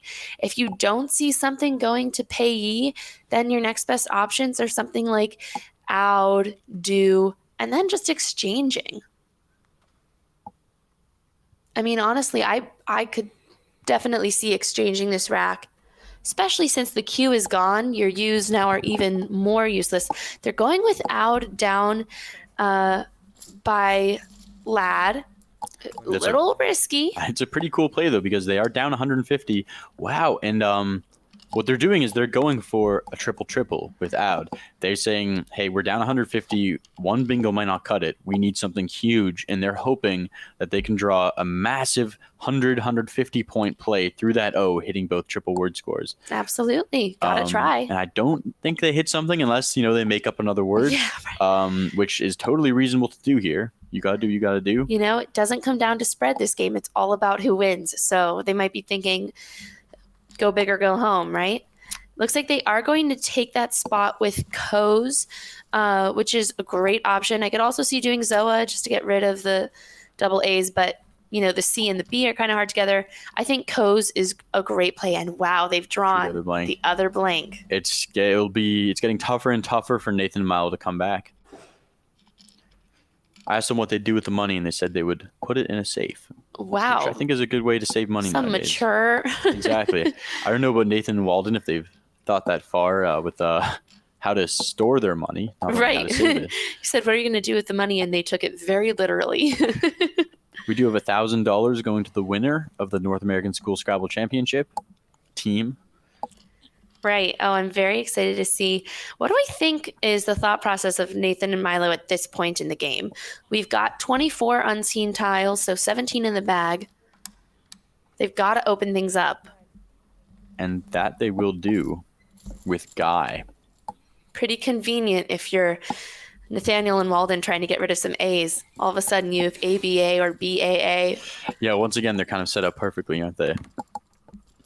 Absolutely. No, very impressive play, but also a bit of luck goes into this game. Looks like they are going to just do BAA or ABA. I think BAA is maybe a little safer, just a little harder to bingo through a B than an A. I don't know. I don't think there's terribly much of a difference. And at this point, they probably just want to get through to the end of the game. They have a huge lead, and as long as nothing goes horribly wrong, they should be able to hold on to it here. The key is not to look for something absolutely fantastic. The key is just to not ruffle any feathers and keep the status quo. Exactly. One benefit of Guy is that it did block their bingo of they had I never know if Abrasia. it's Arabica or Arabica. I don't know, but it's a plant, Arabica right? Coffee. Right. So kind of an inadvertent block there. Clearly, I don't drink enough coffee. Okay, looks like they're looking to hook their F there. Which, again, it's putting the E in a kind of dangerous spot, but they have to get rid of some of those vowels. Oh, they're not even putting the E. And they're playing fur. They kept the E. They kept it from us. Yeah. Sneaky. We didn't see it. And it looks like we may be seeing a challenge here. Maybe they think that FAG is no longer acceptable in school Scrabble. They may think that it is acceptable as far as I know. It's still acceptable in adult Scrabble because it also means a cigarette. Yeah. So I think that is the definition here. Very British. So I believe this will come back acceptable, but we'll have to see. They're going to do the challenge right now. I think we're going to have the kids stay in the seat for the challenge. That would be a big coup for Nathan and Milo to get one more turn. I'm sure that feels good. That's exactly what they need to get back in this game. Right. As opposed to if they had lost that challenge, then it is game over. That would be really tough. Nathaniel and Walden. Nathaniel's trying to add a third title to his name. Not only did he win the North American School Scrabble Championship last year, he also won Division 4 of the North American Championship in Baltimore. He cleaned up with a 25-5 record, boosting his NASPA rating to 1167. Which I think is still a big underrating. I would not be surprised if it goes up very soon. Let's see what they've got here. So still no bingo that I see, but at least they get a chance to score some more points. We still have, 9 tiles in the bag, so the game's not over. Best would be something, again, with payee, but I don't fault them for not seeing that spot. It's kind of a tricky spot. And they have another E hook placed to end words with their E with fire now. Right. Which I think they're probably aware of last turn. I think that's probably why they didn't stick the E on, just so they could hit it next turn themselves. Very smart. Also prevents that whole letter going both ways on the triple letter situation. Exactly. So they're going with mime. They're opening up that board again. That's exactly what you need to do when you're behind this much.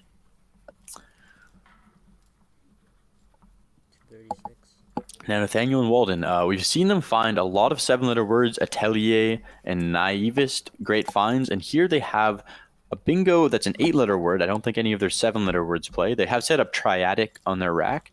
I don't think it plays anywhere. But they do have a play through the B that I think it's possible they may find. Exactly. They actually have 2 play, or no. They have a couple through the B, but I think diatribe may be one that they might know and might find. Rabidity. Not the easiest, rabidity. Being rabid. And it seems like they're still looking. Not it's the easiest word to find. Interesting is that according to the Quackle, bingoing might actually not be the safest move. For Nathaniel and Walden? It might make more sense. It has timid as the top play. Maybe the Quackle is thinking just shut down the board. Yeah, and I think also there's 5 tiles left in the bag, so bingoing would empty the bag and give Nathan and Milo full control and full knowledge of Nathaniel and Walden's rack. Whereas timid would leave 1 tile in the bag and right, but that's hard. If you see a bingo to resist bingoing, I would have a hard time. Personally, I would definitely play the bingo if I saw it. That said, they are in a fantastic position. Nathaniel and Walden are extremely close to defending their title from last year. Which, again, I'm not sure that we've ever seen the same team win twice with the exact same partners.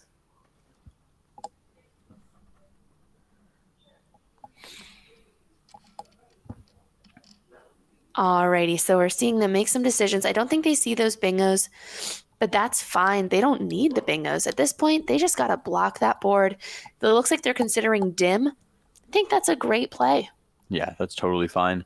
Anything that kind of keeps their tempo going, keeps their lead at this point, you're just worried about monster plays coming down. Absolutely. They've already scored 400 points. They're up by more than 2 bingos, I think it's safe to say. With only however many tiles left.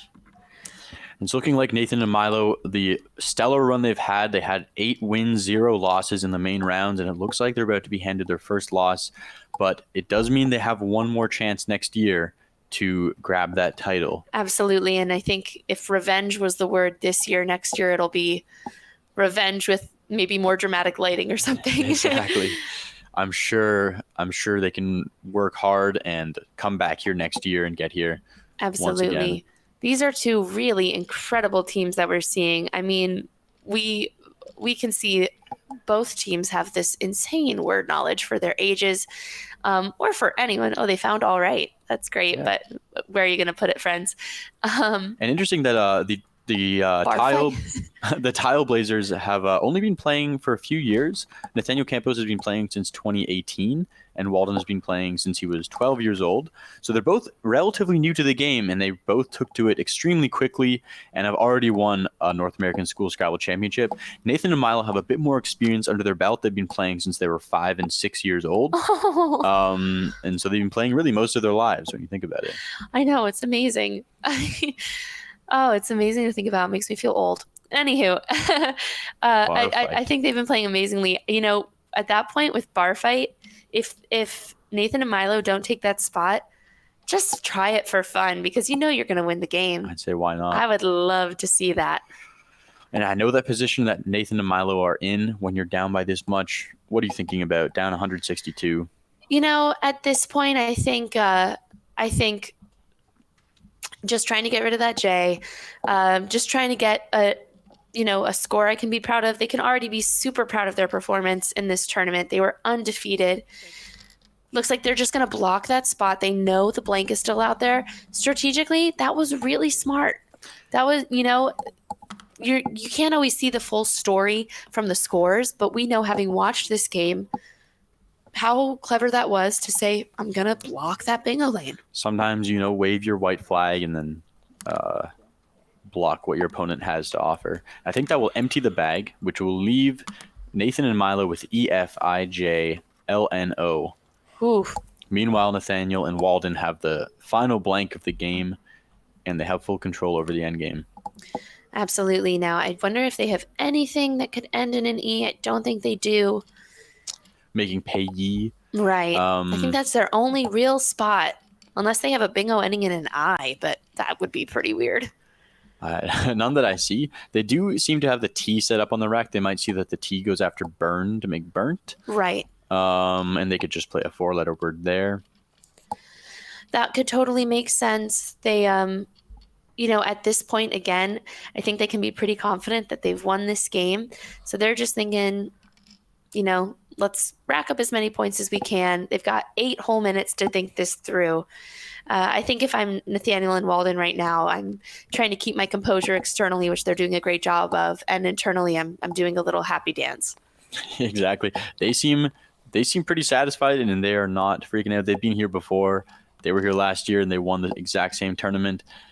They seem pretty calm, cool, and collected. It's true. Nathan and Milo, though, keeping up their record of not losing any challenges. That is true, and they even won a challenge this game, no less. It's true. And avoided losing. They almost challenged off a good word. They almost got challenged on their phonies. Exactly. So you know what? That's they that's really something to be kept proud that of. record for sure. I can't say I've played many tournaments where I've had a perfectly clean challenge record. That's something to be proud of. That's called undefeated in your challenges. And really, this game, you can see, I think the tides really turned pretty early with Atelier when Nathan and Milo played Walk. I think that was really the turning point of this game, when they were hoping to hit that exact same spot themselves, but their opponent got there just before them with an 80, 90-point bingo. That was pretty huge. It was pretty hard to come back from that. So according to Quackle, any number of plays is good. Their odds of winning right now is 100%, so it doesn't make terribly much of a difference. They could do something like Hag off of Dim. That doesn't open too much up. They know that their opponent has the J. They're probably thinking, hey, what is the best J play right now that our opponent has? How can we kind of shut that down? It looks like they are looking at Hag. Yeah, that's a great play. Anything that will go out for them in 2 turns. Exactly. The real key here is they just want to finish this game before anything else can happen. A surprise 7-letter word that also goes through EWES or something.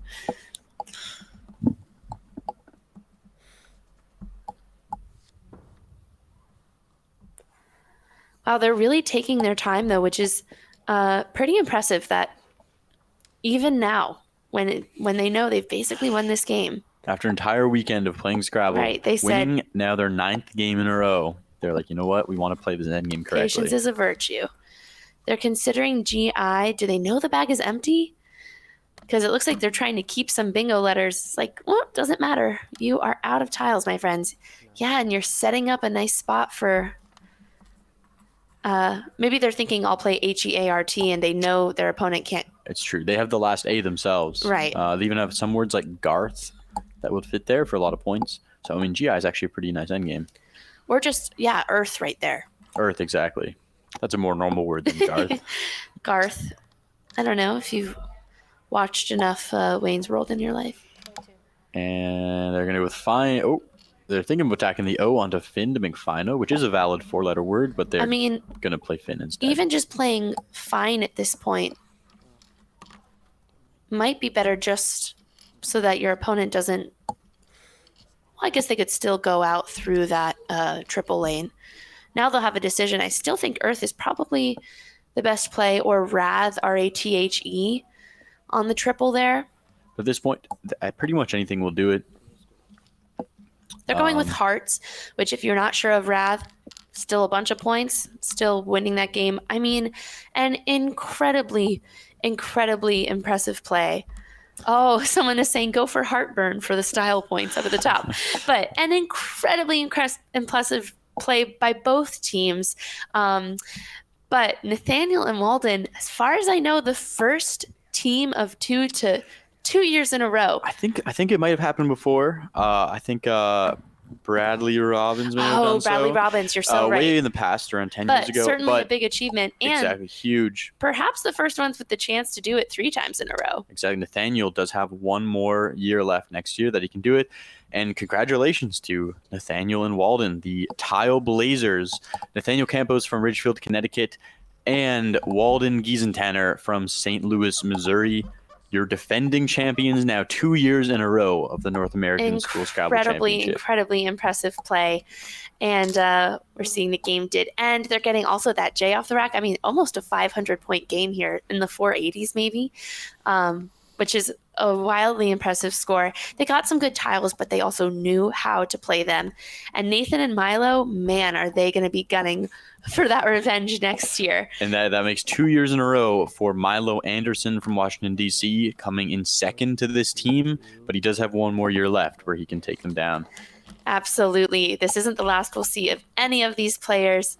Congrats to them all. I mean, second place at School Scrabble Championships, that's I never made it that far, certainly. And for Nathaniel and Walden, wow, what a game and what a well-deserved win. Incredibly played. Absolutely. If you're joining us today is your first time, we thank you so much for watching the North American School Scrabble Championships with us of 2023. We're here at Planet Word in DC. We've just had an incredible weekend of play. Jackson, what do you think was maybe your biggest takeaway from watching all these kids play Scrabble? My biggest takeaway is that I think we saw a lot of very mature play this weekend, I would say, from our 3rd to 8th graders in the championship division.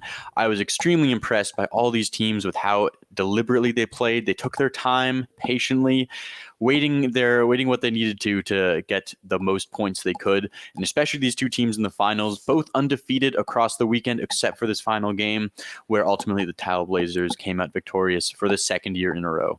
Absolutely incredible. And I couldn't agree with you more about the maturity that we're seeing here. I think back on my own experiences playing Scrabble when I was in middle school, and in the case of some of these kids, elementary school.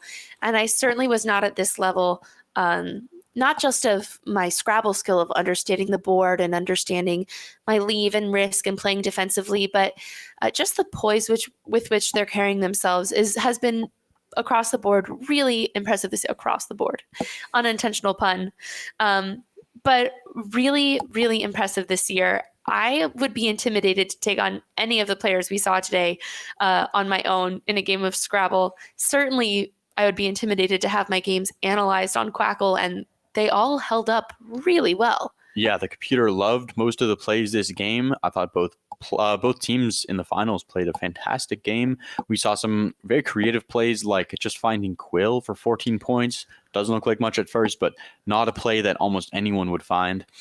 And that is what I meant by the score doesn't always tell the whole story, because, yeah, the bingos are racking up the points, power tiles, but sometimes it's those 14-point plays where that's the one you remember at the end of the day, just because they were such creative finds. We also saw some great examples in both the championship division and the high school division today of players not giving up. They keep chipping away at these games. We never saw the head in your hands kind of like, I don't know what to do, this game is over mentality. All teams were duking it out till the end. Really, really impressive play. Folks, in just a moment, we are going to get you that last interview with our 2023 School Scrabble champions. Those are the Tile Blazers, which is such a great team name. Nathaniel Campos and Jonathan. Oh no, I'm reading the wrong name here. And Milo and Walden. Walden Giesen-Tanner and Nathaniel Campos. Right. I got my Nathaniel and my name mixed up. But we have that interview for you. Super excited for you all to see it. And thank you for joining us at the North American School Scrabble Championship 2023.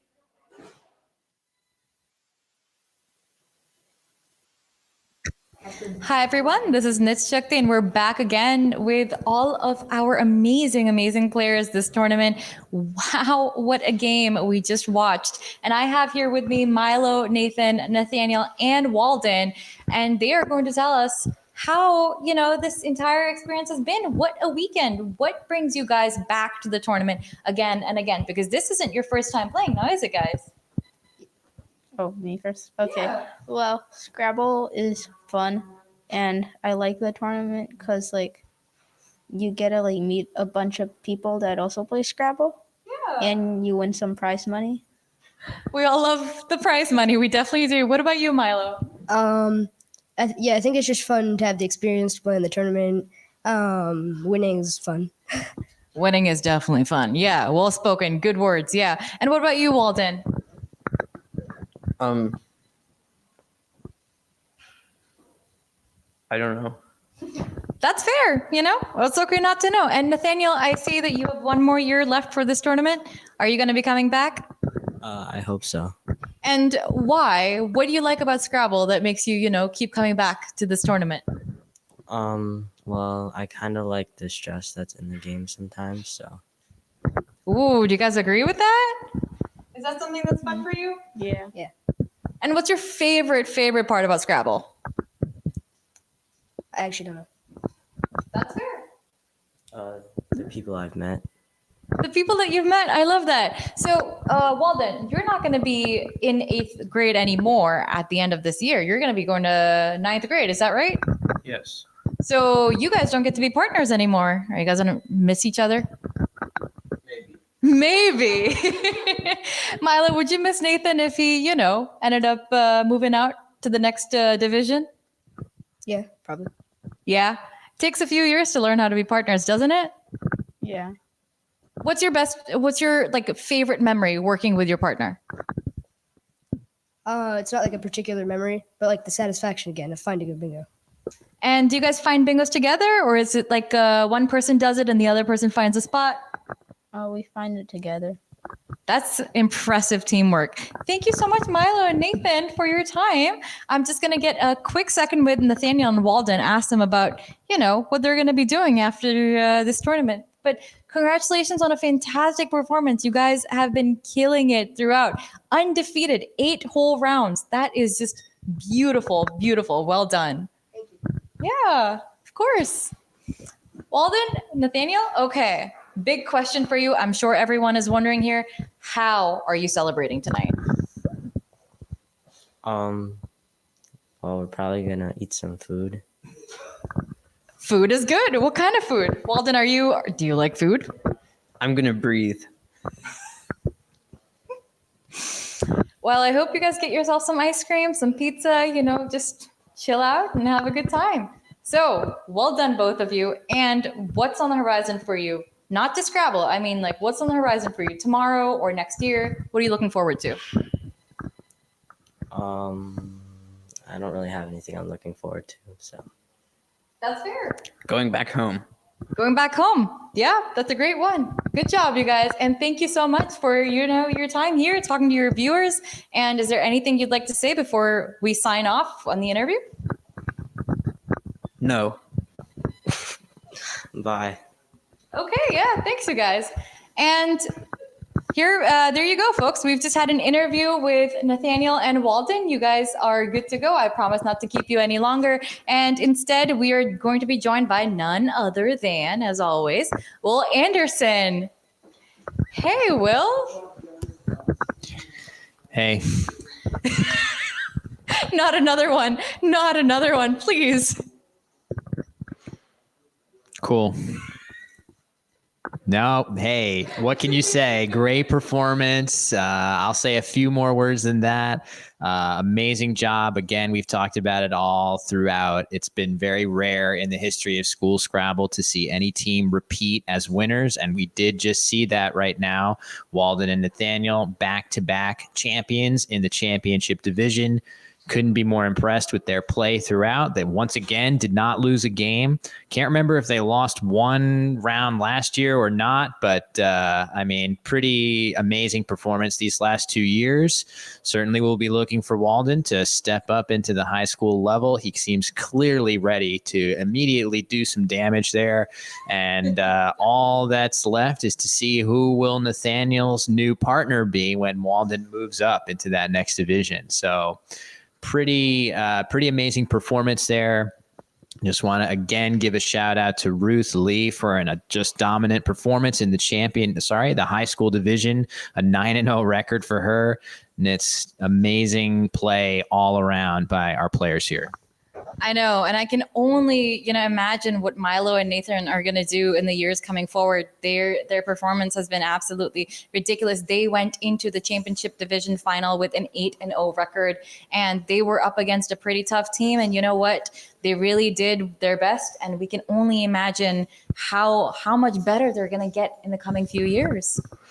Yeah, already so good. That means that rate of improvement incredibly fast. You never know with that rate of improvement where these kids are going to be in a year's time. So with that is going to conclude our live coverage of the 2023 North American Scrabble Championship. Have an endless list of people to thank. We'll just go as quickly as we can. Of course, everyone behind the scenes. We talked to a bunch of those people during the lunch break. Talked to Stefan Fatsis, our lead organizer, Ben Greenwood, our lead director, so many other people behind the scenes making this happen, volunteer staff. We have Josh Greenway doing social media posts. Of course, our commentators, Chloe Fatsis, Hannah Lieberman, Jackson Smiley, Planet Word, generous sponsors, including Scrabble Go. Want to also shout out Word Game Players Organization, WGPO, very generous event sponsorship and event insurance. Hasbro, of course, an enormous donation and contribution. Amazing. And of course, our Twitch viewers, Nits, who we couldn't do the stream without you guys. And of course, let's not forget Christian and Andrew in the background. Oh, yes. I mean, how could we do anything without them? And Josh Castellano on the Quackle. We have Vince, Kieran, of course, all of these people who have made everything possible. Our staff has been just absolutely amazing. The teamwork has been, flawless, and for everything to move so smoothly. I meant smoothly. It's been a long few days. For everything to move so smoothly is just, it's a miracle in itself. And, we can't wait to see you guys here again, watching, our tournaments in June and in July. We're so much stuff coming for you. And again, the North American School Scrabble Championship next year, because where else would we be? That's true. Yeah, we'll look forward to it next year. If you're in the chat and you enjoyed today's broadcast, please consider dropping a follow on our Twitch channel. It really helps us show that growth of the channel as we continue to bring great Scrabble content to you guys. I know many of you guys are already following, and we really appreciate that. So sometimes in the past, we've shown a live stream of the award ceremony, but what we're going to do today say is wrap up the broadcast and stay tuned to social media, Facebook, Twitter, all of their Scrabble forums for coverage of that award ceremony. We are going to preserve it for posterity, but for now, we're going to call it a stream. So, Nitz, any final thoughts before we sign off here at Planet Word? Can I just say I'm going to be very scared to see these kids at those multi-day events. I'm just glad I play a different dictionary. Yeah, you can dodge them by playing a different dictionary, but some of us can't dodge them for too much longer. And you know what? Bless them. They're incredibly good at Scrabble, and it is a pleasure to have watched them play. And we hope you guys all agree. So with that concludes our coverage here from Planet Word in Washington, D.C. from the 2023 North American School Scrabble Championship. Thank you all so much again for watching, and see you next year.